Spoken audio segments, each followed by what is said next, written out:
Lur, selamat datang di Ngalor Ngalebu Mahoror. Ya apa kabar lur, sehat-sehat kabeh sanak saudara yo. Balik maneh Mbakku Icang Duta Sampo lain seperti biasa sesuai beberapa requestan dari kalian. Kali ini kita akan mengalor film horor dengan sentuhan sedikit komedi yaitu Bad Hair tahun 2020.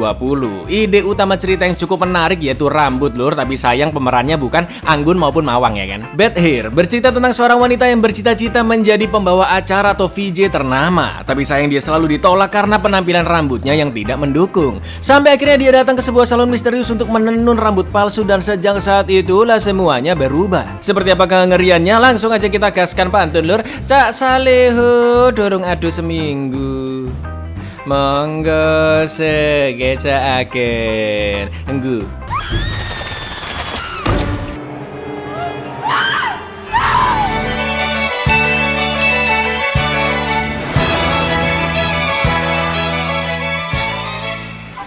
Pada akhir tahun 1970-an, seorang gadis bocil bernama Ena tinggal bersama keluarga sepupunya, yaitu Linda. Dia mencoba memperbaiki rambutnya yang afro dan super kaku dengan bantuan krim yang dioleskan oleh Linda. Padahal cantik itu kan nggak melulu rambut lurus ya kan lur? Ternyata krim tersebut tidak cocok untuk anak sekecil Ena. Dia merasa kulit kepalanya panas seperti terbakar, sampai akhirnya menimbulkan luka permanen di bagian belakang kepalanya. Dan inilah rambut jelek.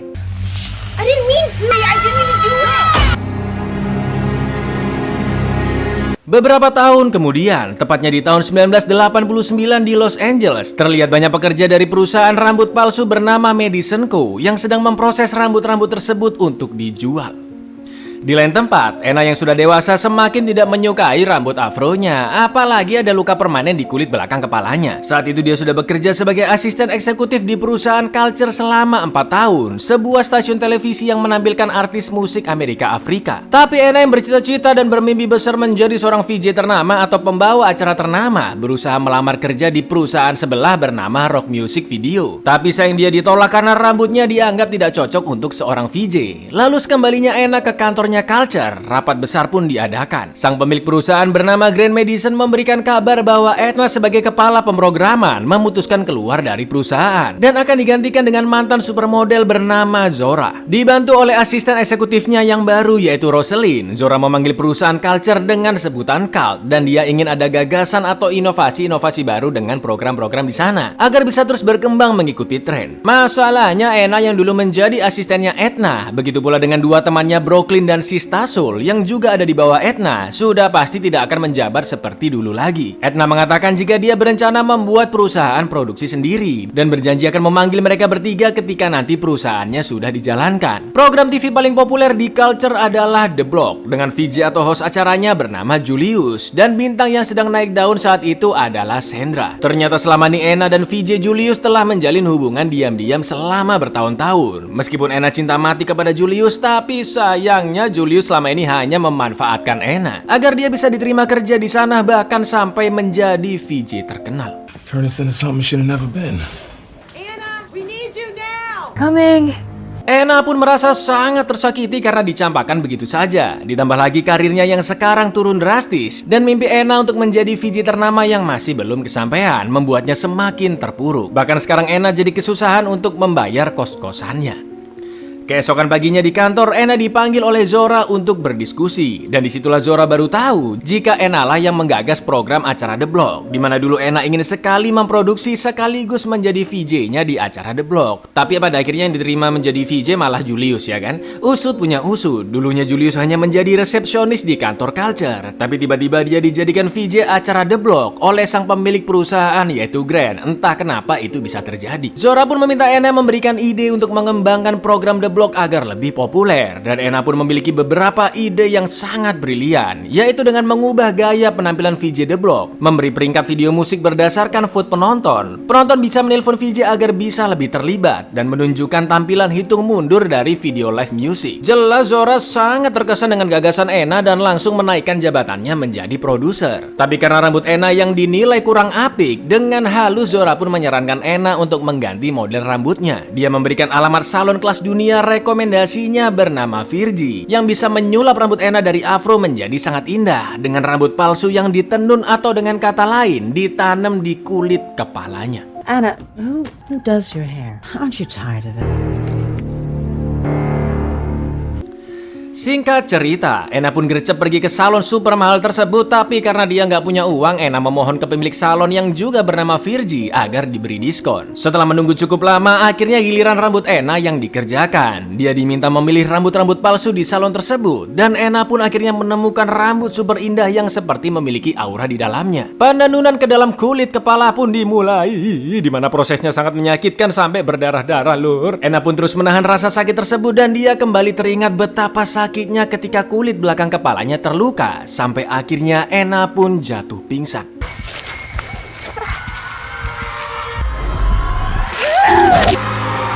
Saat tersadar, wow, betapa indahnya rambut Ena yang sekarang sudah lurus dan mengkilat. Tanpa perlu khawatir sisirnya menyangkut lagi. Lalu Virgie pun memberikan minyak esensial racikan pribadi, yaitu obat pink, untuk kulit kepala Ena yang harus kudu wajib dipakai 2 kali sehari. Virgie pun memperingatkan Ena agar rambut palsunya jangan sampai terkena basah sedikit pun. Tak lama kemudian datanglah artis idolanya, yaitu Sandra, yang ternyata juga pelanggan tetap di salon Virgie. Terlihat rambutnya yang semerawut gak karuan karena dia kehabisan obat pink.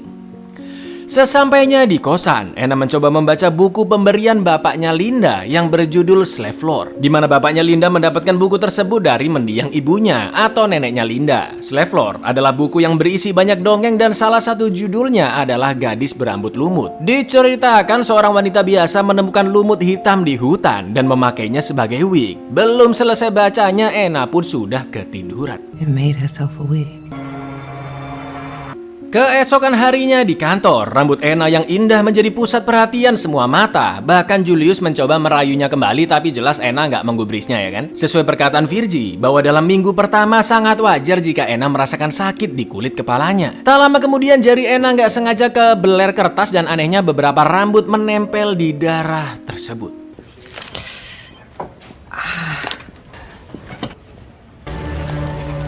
Setelah itu rapat besar kembali diadakan dan terlihat Ena yang mengeplak-ngeplak endasnya sendiri karena kulit kepalanya masih terasa sangat sakit sampai harus minum paracetamol pereda nyeri. Meskipun sudah memberikan ide yang brilian, tapi Zora mengungkapkan ide tersebut di hadapan semua karyawannya seakan-akan itu adalah idenya sendiri. Bahkan Zora tidak memberikan kesempatan Ena untuk menjadi VJ atau host di acara yang baru. Ditambah lagi ternyata Zora telah berasal-lole dengan Julius. Jelas mendengar itu Ena langsung mendatangi Julius dan marah-marah, tapi Julius sama sekali tidak peduli dengannya karena dia akan melakukan apapun agar posisinya sebagai VJ tidak akan tergantikan. Bahkan asal-oleh dengan Zora pun dijabani. Malam harinya di kosan, Ena sempat bermimpi buruk di mana rambutnya menjadi kusut dan pantulan bayangannya di cermin bergerak-gerak.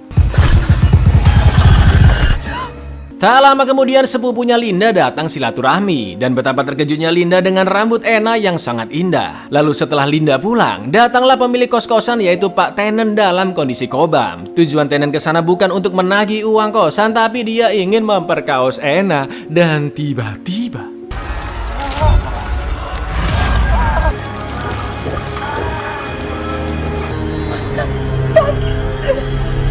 bukan hanya dibunuh, tapi darah Tenen juga diserap oleh rambut Ena sampai kulitnya pucat.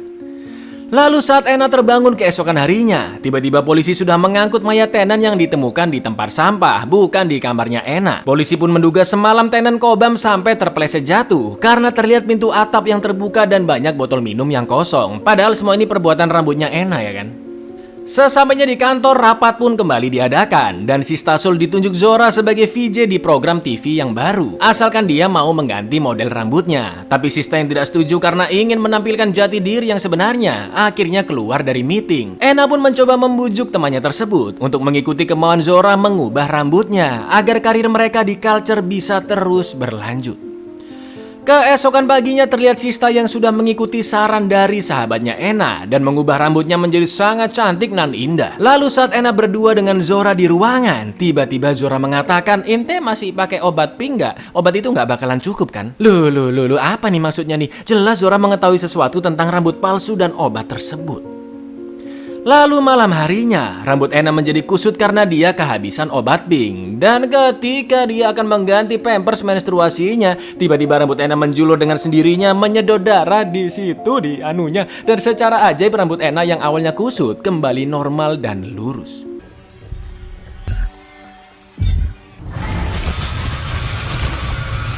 Malam itu Anna datang ke pesta perusahaannya dan di sana dia melihat Julius yang menggoda banyak wanita. Lalu saat pesta usai, terlihat Zora yang marah ke Julius karena selama pesta dia tidak terlihat di mana-mana. Ya jelas orang sama cewek yang lain ya kan. Julius yang galau ditinggal oleh Zora kembali menemui Anna dan menggodanya. Julius pun mengajak Anna pergi ke apartemen mewahnya dan nggak pakai lama langsung digas. Anna pun terbawa suasana dan menikmati permainan malam itu dengan menutup mata Julius menggunakan topeng. Tapi tidak bagi rambutnya yang sangat membenci keberengkesan Julius selama ini. Tangan Julius pun mulai diikat tapi dia berpikiran bahwa itu hanyalah sekedar tali biasa. Sampai akhirnya gelas dipecahkan dan jiwa Anna pun dirasuki oleh rambutnya untuk membunuh Julius.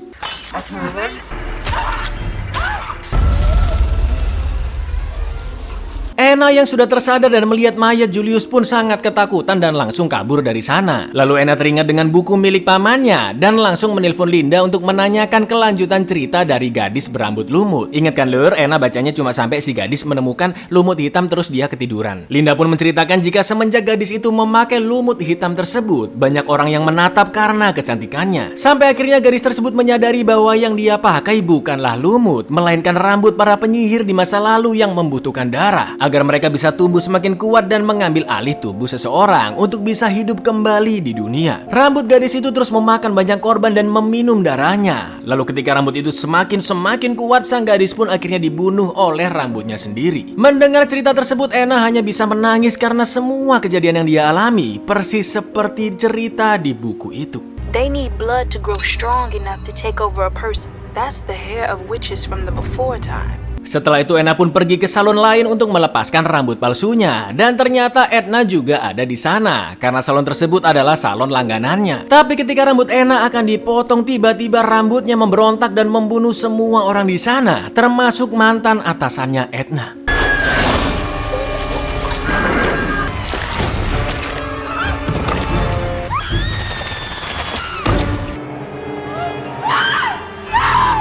Dalam kepanikan, Anna yang teringat Zora mengetahui suatu rahasia tentang rambut tersebut langsung kembali ke kantor untuk menemuinya. Tapi sesamanya di sana terlihat mayat teman kantornya Cheryl yang sudah pucat karena darahnya sudah dihisap. Ternyata kematian itu disebabkan oleh rambut Zora, di mana Zora juga menenun rambutnya di salon Virgie. Zora juga tidak tahu apa yang sebenarnya terjadi dan dia juga sering mengalami mimpi buruk yang sama seperti Anna, mimpi di mana rambut-rambut dipotong di sebuah kebun. Zora yang sudah muak dengan semua itu pun mencoba memotong rambutnya sendiri, tapi tiba-tiba rambut penyihir Zora yang sudah sangat kuat bisa melakukan kehendaknya sendiri dan akhirnya membunuh Zora. Anna pun segera pergi menemui pamannya di rumah untuk meminta buku-buku tentang rambut yang dia miliki. Ternyata ada sebuah buku yang membahas rambut suku Indian, di mana mereka telah memberikan mantra pada rambutnya yang dipercaya pikiran mereka masih bisa terus hidup di dalam rambut meskipun mereka sudah mati sekalipun. Keesokan harinya program baru yaitu Cult Life akan segera ditayangkan. Tapi karena Zora nggak bisa dihubungi, Julius juga nggak bisa dihubungi, akhirnya Anna lah yang diminta menjadi pembawa acara. Tapi ketika lagu-lagu top chart dibacakan, terlihat sosok Zora yang kembali hidup di belakang kamera, yang tentunya seluruh jiwa dan raganya sudah dikuasai oleh penyihir pemilik rambut tersebut. Lalu saat keluar dari gedung, Anna yang melihat siluet Zora di jendela kantornya mencoba mendatanginya. Siapa tahu ya kan Zora beneran masih hidup. Tapi yang ada di sana hanyalah asistennya Rosalind. Dan tiba-tiba Rosalind pun langsung dibunuh seketika. Dan sekarang penyihir Zora mulai memburu Anna. Anna yang kabur ke suatu ruangan malah bertemu dengan teman-teman kantornya yang semuanya sudah dilahap oleh rambut tersebut. Dia langsung segera berlari dari kejaran rambut Zora dan mengambil gunting sebagai senjatanya. Rambut Zora pun berhasil dipotong sedikit dan dia kabur lewat tangga darurat. Tapi karena pintu keluarnya terkunci, Anna pun mengambil kapak dan akhirnya bertemu dengan temannya Brooklyn yang masih hidup. Tapi lagi-lagi Anna pun segera pergi menyelamatkan Brooklyn dan terlihat rambut Zora yang sudah gelewer-gelewer memenuhi seluruh ruangan. Pertarungan antara rambut penyihir pun terjadi sampai akhirnya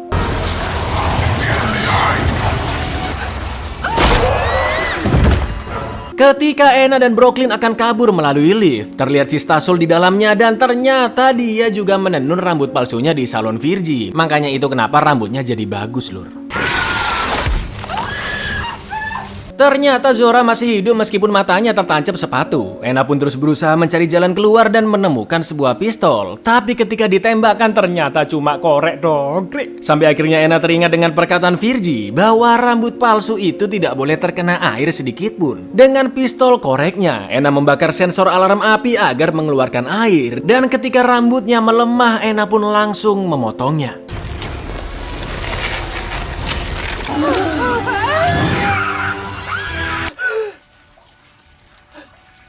Rambut penyihir Ena pun berhasil dipotong dan terlihat Zora juga teman-temannya yang memiliki rambut dari Virgie akhirnya tewas. Sesampainya di kosan, Ena melihat kandungan yang ada di botol pink dan tertera di sana salah satu kandungannya adalah darah babi. Pantas aja lur, setiap Ena memakai cairan botol pink ke rambutnya akan selalu lurus terawat karena darah babi itulah yang selalu dihisap. Bentar, berarti selama ini nggak pernah keramas dong, gila. Lalu Shin pun beralih ke sebuah truk perusahaan Madison Co. yang ternyata di dalamnya berisi banyak mayat wanita. Rambut-rambut palsu itu benar-benar diciptakan dari rambut manusia, tepatnya wanita-wanita dari suku Indian. Lalu terlihat sang pemilik perusahaan Madison Co. yang ternyata adalah Grant, pemilik perusahaan Culture. Kalau kalian ingat nama lengkap Grant adalah Grant Madison ya kan? Dan bisa kita simpulkan di sini bahwa Grant sengaja membuat perusahaan rambut palsu laknat tersebut agar karyawan-karyawan dan talent-talentnya bisa mendapatkan rambut indah demi kepentingan perusahaan tanpa mempedulikan resikonya. Di akhir film, Ena yang sedang berada di rumah Linda sangat terkejut ketika mendengar sepupunya tersebut akan mempercantik rambutnya di salon Virgie. Finally got in at Virgie. Linda? Linda! Buyar, mau rambut lurus kok ke salon Virgie? Tanya Mawang dong.